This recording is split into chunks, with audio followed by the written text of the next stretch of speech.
தேவனுடைய சித்தம் பரலோகத்துல செய்யப்படுகிறது. அதனாலதான் அது பரலோகமா இருக்குது. இன்றைக்கு அநேகருடைய வாழ்க்கையே நரகமா இருக்குது. அநேகருடைய குடும்பம் ஏன் நரகமா இருக்குது சொல்றாங்க. வாழ்க்கையே நரகமா இருக்குதுங்க. ஒவ்வொரு நாளும் நரக வாழ்க்கை நான் வாழ்ந்து கொண்டிருக்கிறேன்றாங்க. ஏன்னா குடும்பத்துல ஆளுக்கு ஒரு சித்தம் செய்யப்படும். கணவருக்கு ஒரு சித்தம், மனைவிக்கு ஒரு சித்தம், பிள்ளைகளுக்கு ஒரு சித்தம். ஆகவே ஆளாளுக்கு ஒவ்வொரு சித்தத்தின் வழியா இழுத்துக்கிட்டு ஓடுறாங்க. தன்னுடைய சித்தம் தான் நிறைவேற்றப்படணும்னு சொல்லி அங்க முயற்சிக்கிறாங்க. அதுக்கு மற்றவர்கள் ஒத்துழைக்க மாட்டுறாங்க. அதனால பிரிவினைகள், சண்டைகள், பிரச்சனைகள், ஒரே சமாதான கேடு, நரகத்தை போல வாழ்க்கை மாறுது. சொல்றாரு, உம்முடைய சித்தம் செய்யப்படட்டும். உம்முடைய சித்தம் செய்யப்படும். பரலோகத்தில் உம்முடைய சித்தம் செய்யப்படுது. அதனால அது பரலோகமா இருக்குது. இன்றைக்கு இந்த உலகத்துல எடுத்து பாருங்க, எல்லாருடைய வாழ்க்கையிலும் தான் தேவனுடைய சித்தம் செய்யப்படுது கிடையாது. செய்யப்பட்டா இந்த உலகம் எப்படியா இருக்கும்? மனிதர்கள் இப்படி இருப்பாங்களா? கிடையாது. பாருங்க, அநேகருடைய வாழ்க்கையில தேவனுடைய சித்தம் செய்யப்படல.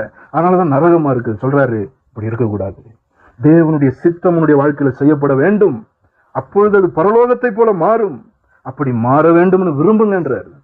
ஜெபம்னால என்னது? நம்முடைய விருப்பத்தை சொல்றதுதான் ஜெபம்.